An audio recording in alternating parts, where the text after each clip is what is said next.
Many people must have heard of the ancient tales of Gideon, the man of valor who fought against all odds and won a battle that seemed impossible. His name echoes through the pages of Scripture as the one who defeated an army that was as numerous as locusts, yet he did it with only 300 men. But only a few know the real hidden mystery that Gideon's story shares with another famous legend, the 300 Spartans of Thermopylae. Yes, you heard right. 2 battles, 2 nations, 2 entirely different causes, but the same strange number, 300 warriors. Don't you think it's strange enough to wonder about this? Why would God reduce Gideon's army from thousands to just 300? And why did history remember the Spartans, also 300 in number, as the bravest of the brave? What really happened at the Valley of Jezreel, where Gideon's men camped to face the mighty Midianite host? And what happened at the hot gates of Thermopylae, where the Spartans stood against the Persian tide? The answer lies deeper than the surface. The connection between these 2 stories is not just about numbers, it is about destiny, courage, and the hand of God. Before we unravel these mysteries and begin this breathtaking story, make sure you subscribe to my channel, Ruach, so you never miss any of these hidden truths of Scripture and history. Only those who watch till the very end will uncover the secret that has been hidden for thousands of years. The land of Israel groaned under the heavy hand of the Midianites. Year after year, like a storm of locusts, they swept down from the east. Their camels filled the valleys, their warriors stripped the fields, and their cruelty left Israel weak, hungry, and broken. The Israelites had once been a proud people, chosen by God, delivered from Egypt, settled in the land flowing with milk and honey. But now fear ruled them. They hid in caves, fled to the mountains, and trembled at the sound of Midian's marching feet. Their crops were stolen, their livestock taken, and their children grew up knowing only the taste of oppression. This was not just a war of swords, it was a war of the spirit. Israel had forsaken God and turned to the worship of Baal, and their disobedience had opened the door for Midian to rise against them. Yet, in the middle of this despair, a plan was unfolding. Unknown to Israel, God was preparing a deliverer, a man no one expected. His name was Gideon. But when we first meet him, Gideon was not a warrior. He was no soldier dressed in armor, no champion holding a sword. Instead, he was hiding in a winepress, threshing wheat in secret so the Midianites would not steal it. A man caught between fear and survival. A man no one would ever call a leader. Yet this is exactly where God's story begins, with the weak, the small, the overlooked. One day, in the shadows of the winepress, Gideon's ordinary life was interrupted by the extraordinary. An angel of the Lord appeared before him, sitting under the oak tree in Ophrah. With words that thundered louder than any battle cry, the angel said, "The Lord is with you, mighty man of valor." Gideon looked around, startled, even doubtful. Mighty man of valor? He was the least in his family, from the smallest tribe. He had never fought in a war, never led a charge, never lifted a sword against Midian. But heaven saw something different. Where Gideon saw weakness, God saw strength. Where Gideon saw fear, God saw courage. Where Gideon saw a farmer, God saw a general. And in that moment, the story of Gideon, the man who would command only 300 men and win one of the greatest victories in history, began to unfold. The hot sun had begun its slow descent, casting long shadows across the fields of Ophrah.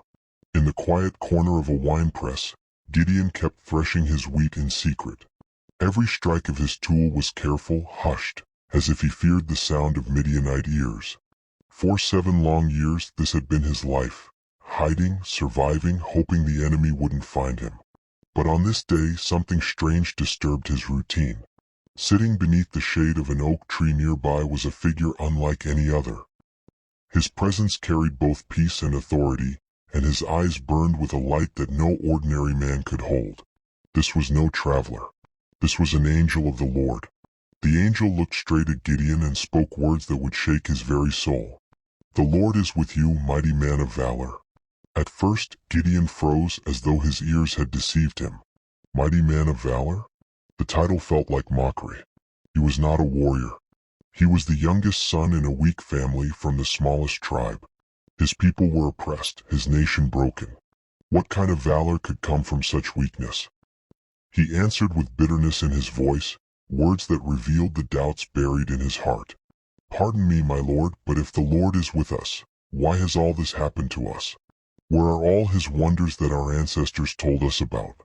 Did not the Lord bring us up out of Egypt? But now the Lord has abandoned us and given us into the hand of Midian." Gideon's words were not spoken in bold faith but in honest frustration. Like many in Israel, he had heard the old stories, how God parted the Red Sea, how he fed his people with manna, how he drove out the giants of Canaan. But those stories felt like ancient myths compared to his harsh reality. The miracles of the past seemed far away and God seemed silent. Yet the angel did not rebuke Gideon for his doubts. Instead, he gave a command that would change everything. "Go in the strength you have and save Israel out of Midian's hand. Am I not sending you?" The words rang like thunder in Gideon's ears.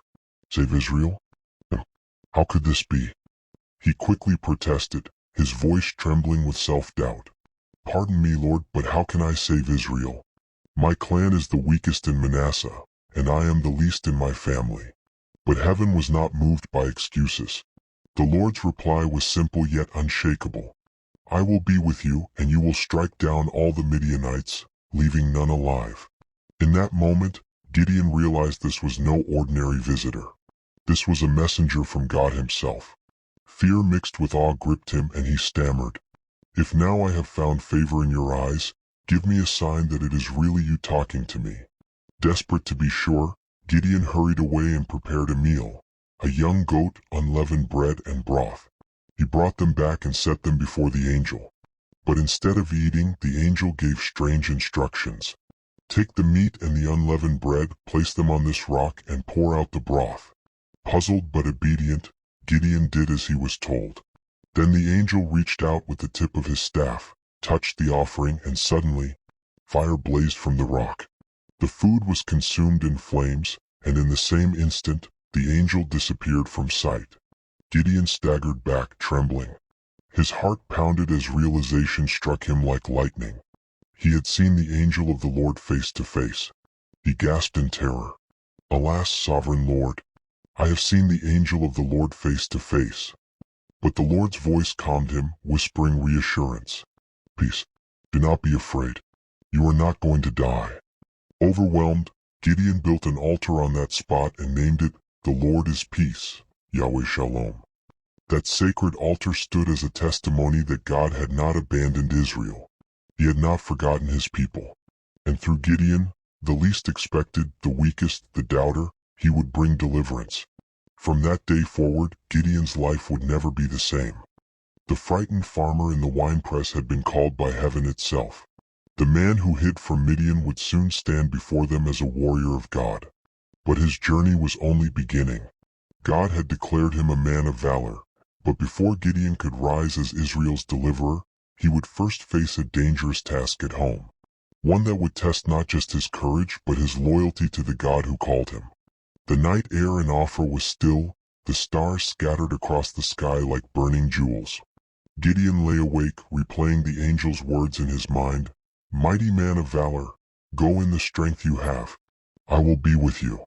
The fire that consumed the offering still burned in his memory. But though God had called him, Gideon's heart trembled. It was one thing to thresh wheat in secret, quite another to rise against Midian. Yet before facing the enemy outside, Gideon would first have to confront the enemy inside his own village, the idols of Baal and Asherah. The people of Israel, once bound by covenant to the living God, had turned to the worship of false gods. Even Gideon's own father, Joash, had an altar to Baal and a sacred pole to Asherah standing tall on their family land. The very people crying out for deliverance were bowing before idols. And God could not fight for Israel until Israel's heart was cleansed. So that very night, the Lord spoke to Gideon again. "Take your father's second bull, a 7-year-old, and tear down your father's altar to Baal. Cut down the Asherah pole beside it. Then build a proper altar to the Lord your God on the top of this height, using the wood of the Asherah pole to burn the bull as a sacrifice." The command was clear, but the risk was deadly. To defy Baal was to defy the entire village. Gideon knew that if he carried out this mission, his own neighbors, maybe even his family, might rise against him. Fear clawed at his heart. Still he obeyed. He gathered 10 of his servants, men he trusted, and under the cover of night they moved quietly toward the altar. Every creak of wood, every snap of twig felt like thunder to Gideon's ears. He looked at the towering altar to Baal, its stones blackened with sacrifices, the Asherah pole rising like a dark monument against the starlight. "Now," Gideon whispered. With trembling hands but determined will, they set to work. Stones were pulled down, wood hacked apart, the pole cut down piece by piece. The altar of Baal crumbled before them, powerless to resist. And in its place, Gideon built a new altar, an altar to Yahweh, the true and living God. On it he laid the bull, and with the wood of the Asherah pole, he lit the sacrifice. Flames roared into the night sky, a holy fire declaring that Baal was nothing, and Yahweh alone was God. When morning came, the village awoke to shock and outrage. Whispers turned to shouts. Men gathered in fury, pointing to the ruins of Baal's altar, the ashes of Asherah, and the smoking remains of the bull. Their anger blazed hotter than the fire that had consumed the sacrifice. "Who has done this?" they demanded. Word spread quickly. It was Gideon, the son of Joash, the one everyone least expected. The mob stormed to Joash's house, voices united in rage. "Bring out your son. He must die because he has broken down Baal's altar and cut down the Asherah pole beside it." The crowd pressed hard, thirsting for Gideon's blood. But in a twist no one expected, Joash, Gideon's own father, the owner of the altar, rose to his defense. His words silenced the crowd. "Are you going to plead Baal's cause? Are you trying to save him? Whoever fights for him shall be put to death by morning. If Baal really is a god, let him defend himself when someone breaks down his altar." The crowd fell quiet. Joash's challenge rang with truth. If Baal was truly a god, why did he need men to defend him? Let him fight for himself. From that day forward, Gideon was given a new name, Jerubbaal, meaning, "Let Baal contend with him." Gideon had passed his first test. He had defied fear, torn down idols, and publicly declared his allegiance to the Lord. Though danger still surrounded him, something inside had shifted. He was no longer just a frightened farmer. He was a man chosen by God, marked with courage and set apart for deliverance. But as the flames of the broken altar died down, the greater fire of war began to rise. News spread quickly. The Midianites and Amalekites had crossed the Jordan River and set camp in the valley of Jezreel. Their army was so vast it was compared to a swarm of locusts, covering the valley floor in waves of men, weapons, and beasts. To any ordinary eye, it was a sight of hopelessness. But God had already begun stirring the spirit of Gideon. After the destruction of Baal's altar, the people saw him differently. Fear turned to awe, and doubt turned to curiosity. Could this man truly be God's chosen deliverer? And then something miraculous happened. The Spirit of the Lord came upon Gideon. The once fearful farmer now lifted a ram's horn trumpet to his lips and blew with all his might. The sound echoed across the hills, sharp and commanding. It was not the weak whisper of a hidden man, it was the war cry of a leader. At the blast of the trumpet, the men of his clan, the Abiezrites, rallied to him. Messengers raced through the tribes of Manasseh, Asher, Zebulun, and Naphtali. From every corner, men came rushing with spears and swords, ready to fight under Gideon's command. An army was forming, and hope, long buried under fear, began to rise in Israel's heart. But Gideon's own heart was still troubled. He had seen the angel. He had obeyed God's command to tear down the idols. He had watched men gather around him for war. Yet deep within, doubt lingered. Was this truly God's plan? Was he really chosen to save Israel? Or was he simply leading his people into destruction? So Gideon turned again to the Lord, his voice trembling in prayer. "If you will save Israel by my hand as you have promised, look, I will place a wool fleece on the threshing floor. If there is dew only on the fleece and all the ground is dry, then I will know that you will save Israel by my hand as you said." That night, Gideon laid the fleece on the floor and waited. When morning came, the ground all around was dry, but the fleece was soaked with dew. Gideon picked it up and wrung it out, filling a bowl with water. The sign was clear, God had answered. Yet still his heart trembled. He feared presumption, feared being mistaken. So once more, with humility and hesitation, he spoke. "Do not be angry with me. Let me make just one more request. Allow me one more test with the fleece. This time make the fleece dry and let the ground be covered with dew." And God in his patience agreed. The next morning Gideon rose early. He stepped onto the threshing floor, his heart pounding. The ground was wet, soaked with dew, but the fleece was completely dry. The sign was undeniable. The God of Israel had spoken, and his answer was clear. Gideon was chosen. Still, the irony was striking. Gideon, who once hid in a winepress, was now the leader of thousands. Yet his faith was fragile, like a flickering flame. And God, knowing this, was not finished refining him. For though Gideon now had an army, God's plan would soon test his courage in a way no man could imagine. Because victory would not come from numbers or weapons. It would come by the power of God alone. And to prove it, the Lord would soon reduce Gideon's great army to just 300 men, an act that would echo through history and draw a mysterious parallel to another army of 300 far away in time and place. But that revelation was still to come. The valley of Jezreel trembled under the weight of the Midianite host. Their tents stretched like a sea of cloth, their campfires burning like stars scattered across the ground. Their numbers were countless, and their camels roamed in herds too vast to count. To Israel they were an unstoppable tide. But across the valley a sound had risen, a trumpet blown by Gideon.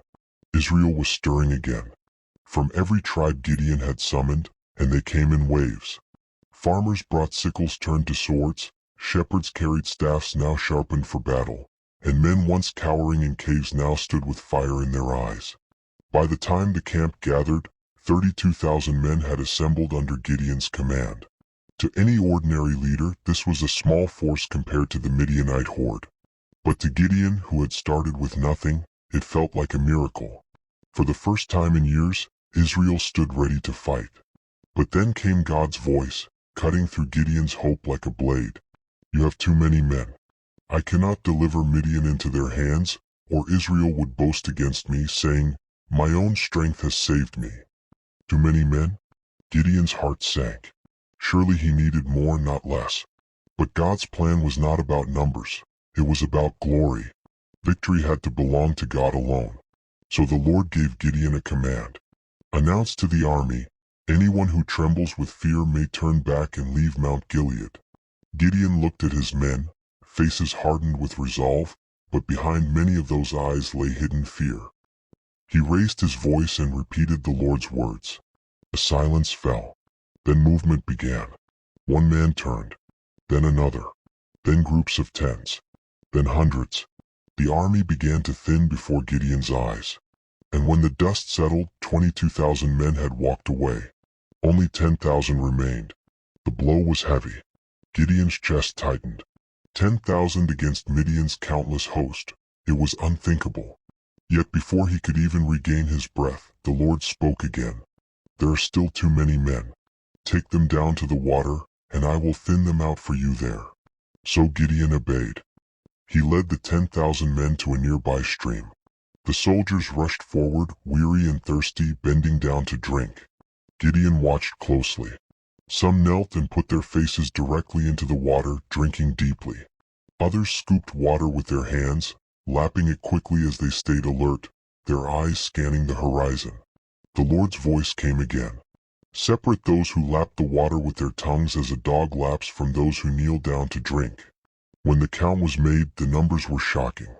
Only 300 men had drunk by scooping the water into their hands. The rest, nearly all of them, had knelt to drink. And the Lord said, "With the 300 men that lapped, I will save you and give the Midianites into your hands. Let all the others go home." 300 out of 32,000. The scene must have burned into Gideon's heart. From a multitude, God had whittled his army down to a fraction. What remained was not an army of might, but a band of men chosen for their alertness, their readiness, their discipline. Yet compared to Midian's endless host, they were still impossibly few. That night, as the 9,700 walked away, Gideon stood with his 300. Farmers, shepherds, laborers, ordinary men holding simple weapons. And yet God whispered, "With these 300 I will save Israel." The irony was sharp. 32,000 men could have marched and claimed victory by their own strength. 10,000 could have fought and perhaps believed it was their courage. But 300? There would be no doubt, no confusion. If victory came, it would be by the hand of God alone. Still, Gideon's heart wrestled. He believed, but he feared. He trusted, but he trembled. How could 300 stand against such a sea of enemies? What if they failed? But this was the very point. God was not seeking an army of numbers. He was seeking an army of faith. And soon, in the dead of night, God would prove himself. With trumpets, torches, and shouts, he would scatter Midian's countless host. The valley of Jezreel was about to witness one of the most shocking victories in human history. The night was heavy with silence, broken only by the faint hum of insects and the distant crackle of Midianite fires. From the hills above, Gideon looked down into the valley of Jezreel. The sight was overwhelming. The Midianite army stretched endlessly, their camels huddled like waves of the sea, their warriors like countless grains of sand. Gideon's chest tightened. Against them stood only 300 men. But God knew Gideon's fear. And so, before the battle began, the Lord spoke again. "If you are afraid to attack, go down to the camp with your servant Purah and listen to what they are saying. Afterwards, you will be encouraged to attack the camp." Gideon obeyed. With Purah beside him, he crept down through the shadows toward the edge of the Midianite camp. The flicker of firelight danced across tents, and voices of soldiers echoed in the night. As they drew closer, Gideon heard two men speaking. One said, "I had a dream." A round loaf of barley bread came tumbling into the Midianite camp. It struck the tent with such force that it overturned and collapsed. His companion replied with a trembling voice, "This can be nothing other than the sword of Gideon son of Joash, the Israelite. God has given the Midianites and the whole camp into his hands." At that moment, Gideon's fear melted. His heart surged with faith. He dropped to his knees and worshiped right there at the edge of the enemy camp. God had spoken, not only to him but through the lips of his enemies. Victory was certain. Gideon rose quickly and hurried back to his men. His voice rang with authority, no longer trembling with doubt but burning with conviction. "Get up. The Lord has given the Midianite camp into your hands." The 300 stirred. They gathered around him, their eyes reflecting the faint moonlight. Gideon divided them into 3 companies of 100 each. To every man he placed not a sword, not a spear, but 3 strange weapons: a trumpet, an empty clay jar, and a torch hidden inside the jar. The men exchanged puzzled glances. Was this a battle plan? How could torches and jars defeat a vast army? Yet they obeyed, for they trusted their leader who trusted his God. At midnight, when the camp was at its deepest sleep and the night watch had just been changed, Gideon gave the signal. In silence, the company spread around the edge of the valley. The 300 surrounded the Midianite camp like shadows in the hills. Then Gideon raised his hand, and in one sudden moment the night erupted. "Blow your trumpets." The sound of 300 rams' horns pierced the darkness, shattering the stillness with a roar of battle. "Break the jars." Clay shattered in unison, echoing like thunder across the valley. The torches, once hidden, now flamed brightly in the hands of the men, circling the Midianite camp like a wall of fire. And then came the cry, loud, united, fierce. "A sword for the Lord and for Gideon." The valley shook with the thunder of sound and sight. To the Midianites it was chaos. They awoke in terror, surrounded by blazing lights and deafening blasts, convinced they were encircled by thousands. In their panic, confusion gripped them. They turned their swords not against Israel, but against one another. Shouts of fear filled the camp, camels bolted, and warriors fled in every direction. The once proud Midianite army collapsed into chaos, scattering like dust in the wind.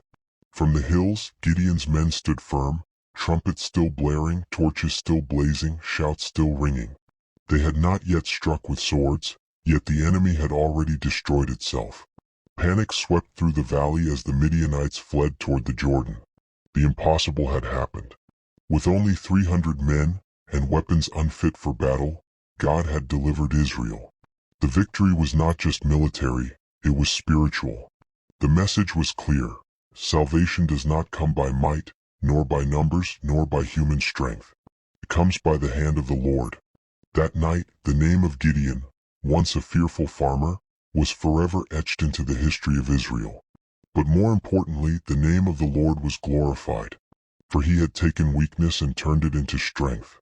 He had taken 300 men and used them to crush an army beyond number.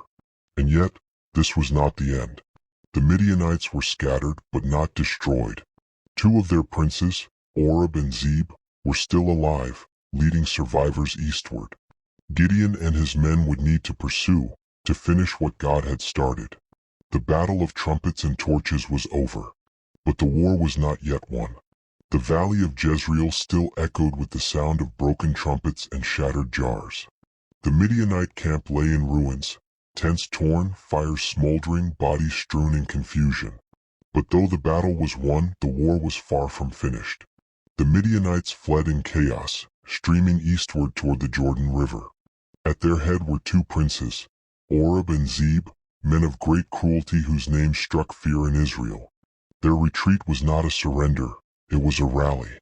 If allowed to escape, they could regroup, gather their scattered forces, and return like a plague upon Israel.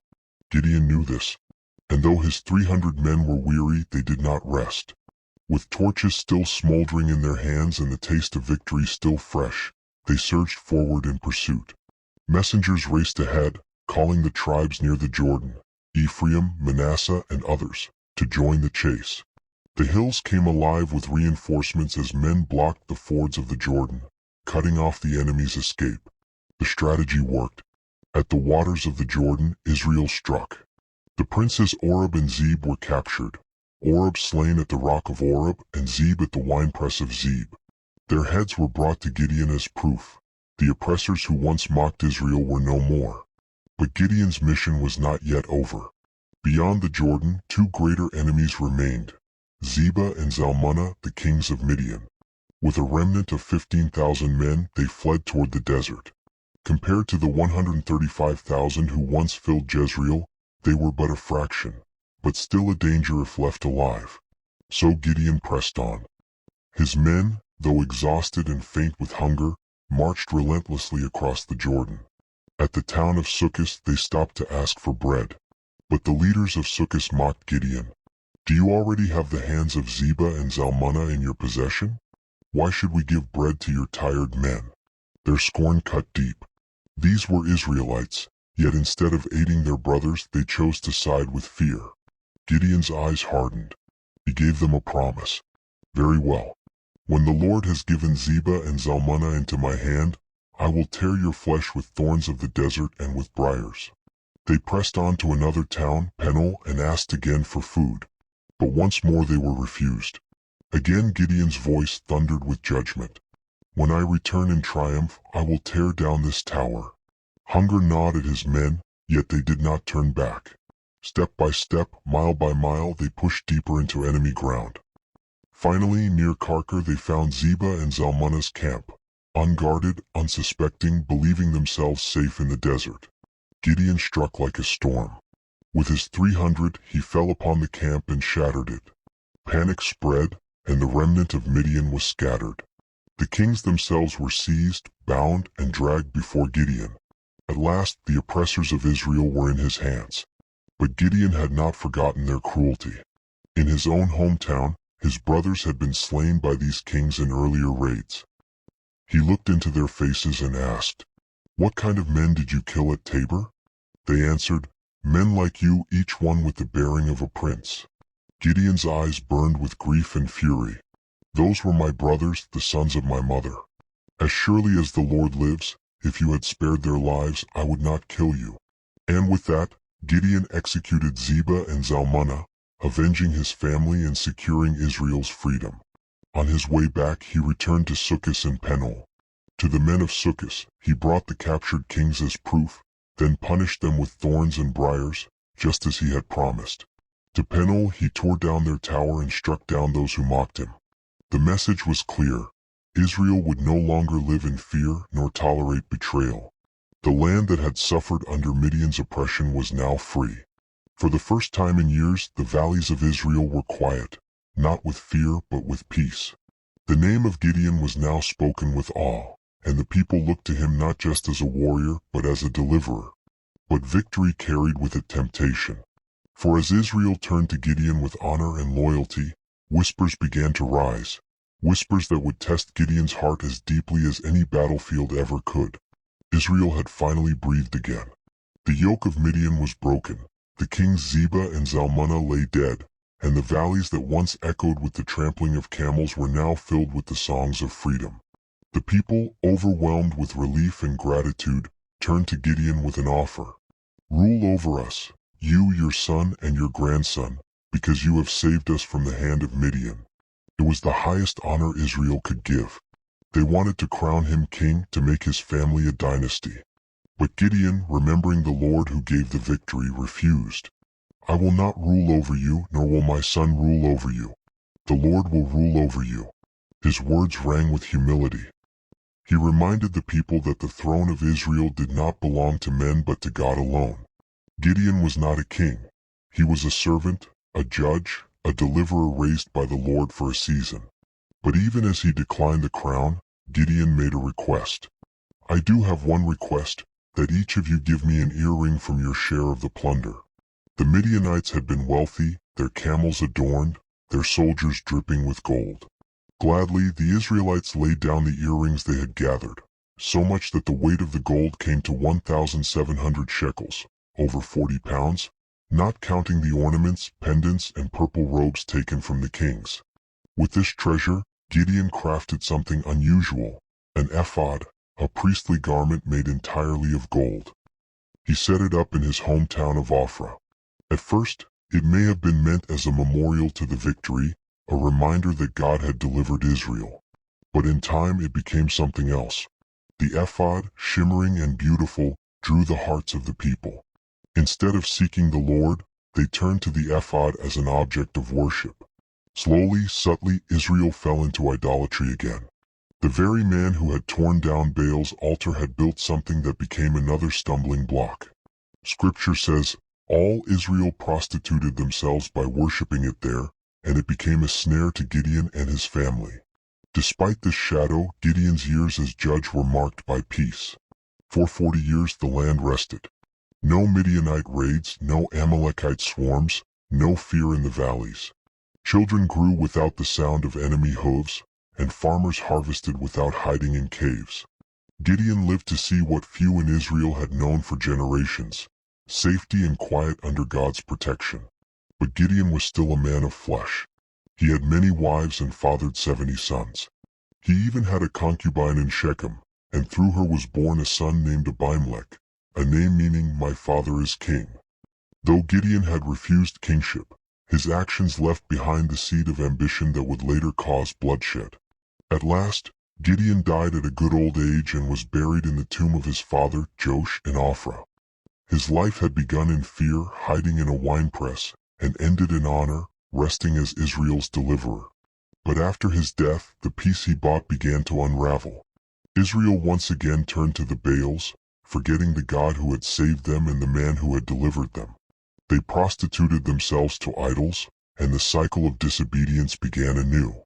Gideon's story was both triumph and tragedy. He proved that God can use the weakest of men to bring the greatest of victories. Yet he also showed how even the strong can falter, how success can lead to stumbling, and how the heart of man is always prone to wander. And yet, one mystery still lingers. Why did God choose 300 men? Why that number? Why a victory so impossible that only heaven could explain it? The answer lies not only in Gideon's story, but in a strange echo from history. Another band of 300 who stood against an empire on a distant battlefield. The Spartans at Thermopylae. Their story, though different, carries shadows of Gideon's. And together, these two tales reveal a hidden truth about courage, destiny, and the strange mystery of the 300. Many have heard of Gideon, the farmer-turned-warrior who shattered the armies of Midian with just 300 men. And many have also heard of another band of 300, the Spartans of Thermopylae, who stood defiantly against the Persian Empire. Two stories, two peoples, two armies of 300. Coincidence? or mystery? Let's journey into both. Gideon's 300 victory by God's hand. On the hills of Jezreel, Gideon's 300 surrounded an army as numerous as locusts. They held no mighty swords, no gleaming armor. Instead, their weapons were trumpets, jars, and torches. By God's command, they shattered the night with light and sound, and the enemy fell into chaos. It was not Gideon's strategy that won the day. It was not Israel's strength that brought freedom. It was the hand of the Lord, reducing thousands into 300 so that all would know victory belongs to God alone. Their story is one of faith. Weak men made strong by God's Spirit. A reminder that when heaven fights for you, numbers do not matter. The Spartans' 300, courage by human strength. Now picture a different battlefield, the narrow pass of Thermopylae, known as the Hot Gates. Here, 300 Spartan warriors, led by their king Leonidas, faced the endless legions of Persia under King Xerxes. The Spartans were no farmers hiding in wine presses.